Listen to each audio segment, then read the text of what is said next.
Hola, Hola, bienvenidos a un nuevo episodio de La Oficina de Juegos. hoy les vamos a explicar cómo se juega Rogue Angels, este juego que estará pronto en Kickstarter. Así que acompáñenos. Bueno, para empezar a jugar Rogue Angels, lo primero que tenemos que hacer es con nuestro capítulo, en nuestro capítulo 1, lo que vamos a hacer es que vamos a armar el escenario según lo que nos diga el escenario. Entonces, ¿qué nos va a decir? Nos va a decir un título, nos va a decir cuáles son los objetos que tenemos que poner en el escenario, entonces cuáles son los enemigos, cuáles son los objetos, por ejemplo las puertas, si hay alguna consola, nos va a decir cuál es nuestro punto de partida inicial. Por lo general vamos a poder elegir entre 4 espacios donde queremos empezar. Nos va a decir, por ejemplo, si hay enemigos, entonces nos va a decir qué tipo de ataque van a tener los enemigos en ese escenario, si van a van a atacar agresivamente o si van a solo a patrullar o nos van a flanquear, bueno, dependiendo del enemigo. También nos va a decir cuántos turnos tenemos, y aquí es muy importante porque el juego nos va a decir TS, que va a ser Team Size o tamaño del equipo, y dependiendo de eso, entonces van a haber una cantidad de enemigos diferentes y un número de turnos diferentes, porque obviamente entre más jugadores pues vamos a necesitar más turnos para poder cumplir con la misión. También vamos a tener algunos objetos como que nos van a impedir el paso. Entonces si se dan cuenta, por ejemplo, aquí están en forma de standee las puertas, los enemigos, pero acá tenemos ya es digamos que plano, donde no vamos a poder entrar. Nos está, digamos que, bloqueando la entrada a este salón. Entonces así va a ser como el setup inicial del tablero. Adicionalmente, en el libro lo que nos va a decir es cómo vamos a poder superar esa misión. Entonces nos va a dar, digamos, una opción solamente de éxito o de pronto 2 opciones de éxito. No les queremos como contar pues nada obviamente de las misiones. Pero normalmente eso, el juego nos da la opción de vencer los enemigos o de ir hasta cierto lugar o habilitar, digamos, abrir varias puertas, y esto nos permitirá pasar a la siguiente misión. Adicionalmente tenemos, para pues, pasar esas misiones, vamos a usar unos personajes. El juego va a traer 16 personajes en total. Acá pues les vamos a mostrar solamente estos dos como ejemplo. Entonces vamos a tener una carta de personaje en la cual tenemos unas habilidades que están marcadas por colores. Estas las vamos a ir, digamos, ganando a medida que vamos avanzando en la campaña. Tenemos además unas cartas para cada personaje. Tenemos un poder especial de cada personaje que va a estar aquí en este cuadro. Tenemos unas fichas, digamos, de focus, de concentración. Puede ser que nos va a servir para tener ciertas habilidades adicionales en el juego. Y tenemos unos escudos para protegernos de los enemigos. Y por último, en el tablero tenemos unas cicatrices que nos van a permitir como que vamos a estar medio heridos, pero cuando ya completemos nuestras cicatrices, Muertos. Y finalmente el tablero va a tener al final un track del 1 al 4 en el cual vamos a ir colocando nuestras cartas de acuerdo al turno. Entonces, ¿cómo funciona el turno? Bueno, entonces el turno, digamos que lo primero que vamos a hacer es poner nuestra ficha de turno, que es esta. La vamos a poner en la esquina para saber que estamos jugando, que tenemos activo en nuestro turno, y vamos a tener pues un mazo inicial que iremos mejorando a medida que avancemos en la campaña. Y bueno, ese mazo va a tener 3 tipos diferentes de cartas. Van a haber cartas de efecto que nos servirán cuando estén en el track y hasta que salgan del track. Entonces son unas cartas que es bueno poner lo más lejos posible para, digamos que usar en turnos continuos el efecto, que son por ejemplo esta. Tenemos cartas que tienen una manito que son de interactuar, entonces son de interactuar con objetos. Hay veces que también podemos pelear con ellas, es como interactuar con cosas del escenario. Esas son las otras, y las últimas son las de movimiento. Entonces estas más que todo pues son básicamente de movernos. Entonces, ¿cómo funciona el turno? Bueno, nosotros en nuestro turno podemos hacer dos acciones. Que las acciones pues pueden ser bajar cartas. Entonces, por ejemplo, si yo bajara esta carta que tiene además un 2 en la esquina, lo que significa es que pues voy a hacer la acción y la tengo que poner en el 2 de mi tablero, en el 2 de mi track de tablero, teniendo en cuenta que si por ejemplo ya hubiera otra carta en 2, pues yo la tengo que poner en el 3, siempre la tengo que poner en un número más alto. Esto lo que hace es que se demore más en volver a mi mano. Por eso les decía que, por ejemplo, las de efectos sí nos conviene que estén más lejos en el track, porque así van a durar más turnos aplicando su efecto. Esa es, digamos que una de las acciones posibles, bajar cartas. Entonces podría ser bajar 2 cartas. La otra acción es descansar, ¿sí? Que es como un descanso. Lo que pasaría cuando yo descanso es que muevo mis cartas uno en el track. Esto para tratar de recuperar las cartas lo más pronto posible. La siguiente acción es concentrarse. Concentrarse lo que me va a hacer es que si por ejemplo mi concentración está más abajo de mi máximo, pues puedo subir 2. La concentración, como decía Jenny, va a servir para diferentes cartas y lo más importante es porque el juego tiene unos dados y la concentración por cada uno que me gaste voy a poder re-rolear uno de los dados. Además, ¿cómo salen los dados? Bueno, las cartas nos van a decir cuántos dados tenemos que lanzar antes de ejecutar la acción. Entonces, por ejemplo, este que es de 2 me permite lanzar 2 dados, yo lanzo los 2 dados y dependiendo de eso los dados me van a dar escudos adicionales o me van a dar acciones adicionales porque la carta tiene unos números en paréntesis que pueden ser modificadas con los dados o me va a dar movimientos adicionales. Entonces puede que incluso yo esté usando una carta de interactuar o de atacar a un enemigo y además el dado me permita moverme. Entonces eso le da una dinámica chévere de el componente de azar de saber cuál va a ser eso bueno que me va a dar el dado. ¿Qué otras acciones tenemos? Tenemos esas 3 acciones, entonces una es la primera, jugar una carta, la segunda, descansar y la tercera, concentrarse. Después de que terminemos de hacer nuestras 2 acciones, bueno, acá es muy importante, yo podría repetir las acciones, es decir, puedo jugar 2 cartas o podría concentrarme 2 veces, no hay ninguna restricción para repetir la acción. Después de que el jugador haya ejecutado sus 2 acciones, lo que va a hacer él al final de su turno es una acción de descanso gratis. Entonces va a mover las cartas un lugar y pues las que salgan del track las recuperará. Siguiente, va a voltear su token de activación para indicar que ya corrió su turno y por lo tanto se va a disminuir en el track de turnos 1 para indicar que ya se jugó un turno más.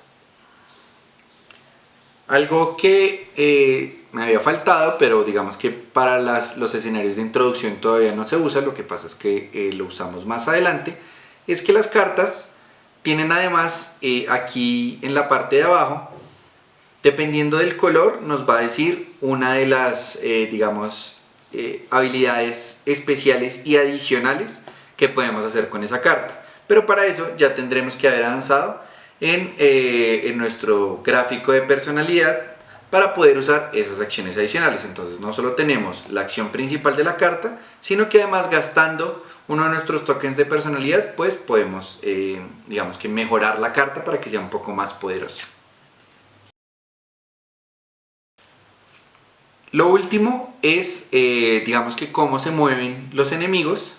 Esto, como les decíamos, va a depender mucho de las cartas, digamos que el escenario lo que nos diga, cómo van a atacar, cómo se van a mover y demás. Y digamos un poco, no sé, como de la personalidad y la estrategia que va a tener el enemigo en ese escenario. Entonces, cuéntales tú un poco de cómo se mueven los enemigos. Bueno, los enemigos, aquí vamos a tener estas cartas. Entonces tenemos una forma de moverse que va a estar acá indicada en el título y tenemos 2 lados de la carta. Entonces por este lado van a estar los enemigos rojos y por este lado vamos a tener los enemigos amarillos. Entonces dependiendo del escenario pues ya sabemos que si tenemos enemigos amarillos, los vamos a mover de acuerdo a cómo indica este lado, y si tenemos rojos, pues de acuerdo a cómo indica este lado. ¿Qué pasa aquí? Lo que tenemos es que, por ejemplo, si tenemos dos enemigos rojos en el mismo escenario, pues vamos a tener unos números que indican cuál es el número 1 y cuál es el número 2. Vamos a tener como unos standees y ahí nos va a ir indicando cuál es el 1 y cuál es el 2. Entonces sabemos que el 1 se va a mover de esta forma y el otro se va a mover de esta forma. Entonces empezará siempre el 1 a moverse y acá nos indica qué debe hacer. Entonces primero se va a mover, acá nos dice que se va a mover hacia el jugador más cercano. Cada enemigo en su standee, digamos en su figurita, va a tener la información de cuántos movimientos puede hacer. Entonces hay algunos que se mueven 3, hay algunos que se mueven 2. Acá ya sabemos que, digamos, si se mueve 2, pues se va a mover 2 hacia el enemigo más cercano, es decir, hacia el jugador más cercano. Pero se detiene cuando ya esté en rango de pegarle. Y lo mismo, cada enemigo va a tener en su información el rango que tiene para golpear. Después de que se mueva, por ejemplo, va a golpear, entonces aquí está como la figurita de que va a golpear al jugador más cercano.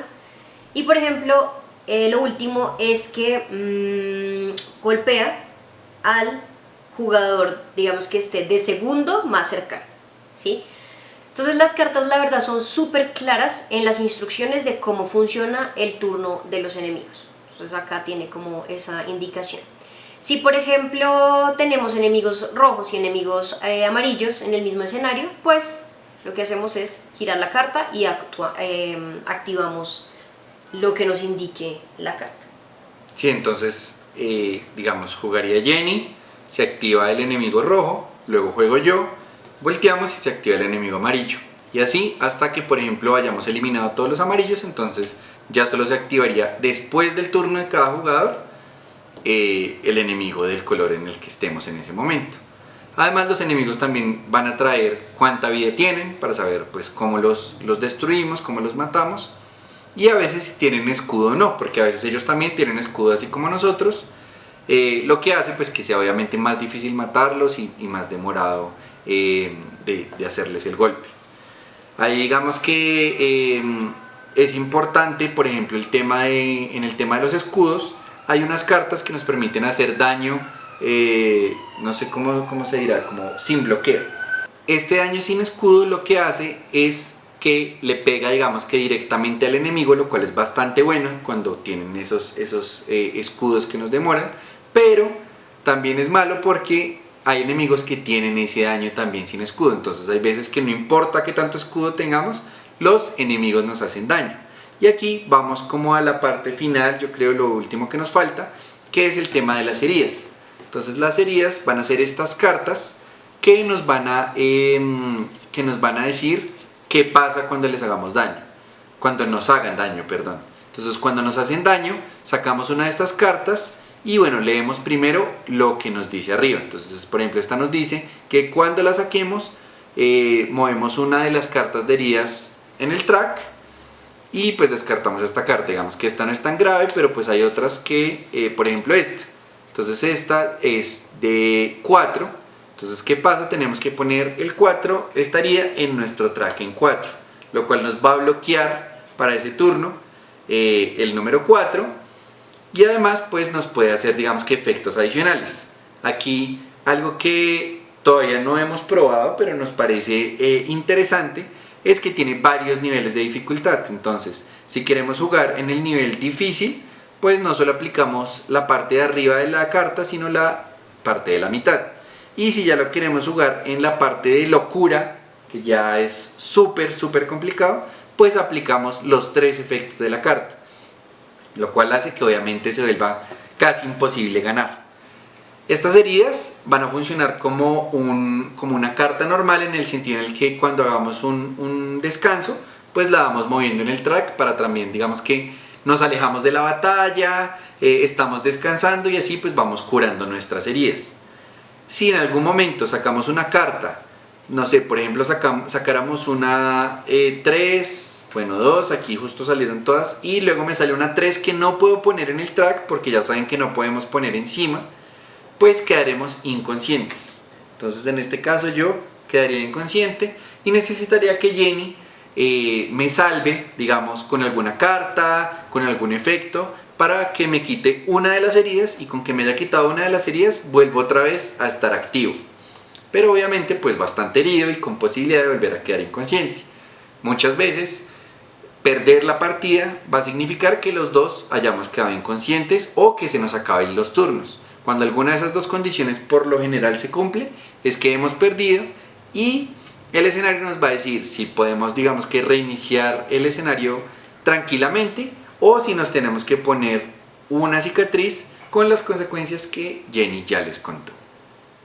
Bueno, finalmente hay algo que no hemos mencionado y es como un tema de azar también que tiene el juego, y es una bolsita de la que vamos a sacar unos tokens de colores. Esto nos va a servir para interactuar con diferentes objetos. Entonces muchas misiones no implican solamente pelear, sino que implican, por ejemplo, abrir una puerta, activar un computador, bueno, digamos que varias cosas diferentes. Y para ver si fuimos exitosos abriendo la puerta o fuimos exitosos cumpliendo con esa interacción, pues vamos a sacar de esta bolsita unos tokens. Las cartas, dependiendo de la carta de cada jugador, te va a indicar, y los dados que uno saque en ese turno, te va a indicar cuántos tokens puedes sacar de esta bolsita. Igual la misión también te va a decir cuántos tokens del mismo color debes tener para ser exitoso. Entonces normalmente puede ser que te diga, si sacas 3 del mismo color, vas a poder abrir la puerta. Hay unos comodines que son los blancos, entonces tendrías que tener 2 del mismo color y uno blanco, pero cuidado con los blancos, porque si uno llega a sacar 2 blancos, pierdes los que hayas sacado antes. Así uno ya tenga, digamos, 2 rojos o lo que sea, pero pierdes y se reinicia otra vez y vuelves a sacar otra vez de la bolsita. Es importante que saber que durante la misión los que uno haya sacado de la bolsa vuelven otra vez a la bolsa, es decir, los que no te hayan servido para cumplir con la interacción, para tener éxito en la interacción, vuelven otra vez a la bolsa. Pero los que sí te hayan servido, es decir, si ya sacaste 3 iguales o 2 iguales y uno blanco, pues esos se quedan fuera de la bolsa. Y ahí es donde viene, digamos, que lo último que queremos mencionar, y es que cuando ya cumplimos una misión, bueno, ahí depende también del libro que nos diga. Si ya acabamos, digamos, que completamente la misión, pues reiniciaremos todo, volveremos a recuperar escudos, concentración y demás. Pero si es una actualización de la misión, porque de pronto seguimos en este escenario, sonó una alarma y salieron nuevos enemigos, pues ahí digamos que se complica un poco más, porque no reiniciamos nuestro tablero, sino quedamos con los escudos que tenemos, la concentración que tenemos, las cartas que tenemos. Si uno está de pronto inconsciente, sigue inconsciente. Entonces esas actualizaciones de misiones, digamos que le da un toque de dificultad más alto. Y pues, por ejemplo, esas fichas que mencionaba Jenny, si es una actualización, siguen por fuera, lo que de pronto nos mejora un poco la probabilidad de sacar de otro color. Pero si es una misión nueva, pues ahí sí volvemos a rellenar la bolsa con todos los tokens anteriores. Entonces es importante ahí saber si estamos en una nueva misión o en una actualización de la misión en la que estamos en ese momento. Bueno, esperamos que les haya quedado mucho más claro cómo se juega Rogue Angels, y realmente les queremos decir que el juego es súper intuitivo, que los libros son muy claros en qué tienes que ir haciendo en las misiones. Además es un juego cooperativo, entonces lo importante es ayudarte con los demás jugadores. Ya saben que va a estar en Kickstarter el 4 de septiembre para que vayan y lo apoyen. Está súper chévere, trae muchas cosas más de las que les mostramos acá. Y bueno, ya saben que si quieren conocer más de este y otros juegos, no olviden suscribirse, darle clic en la campanita. Si tienen alguna duda de cómo jugar, escríbanlo en los comentarios y les estaremos contestando. Y los esperamos en nuestro próximo video. Adiós. Adiós.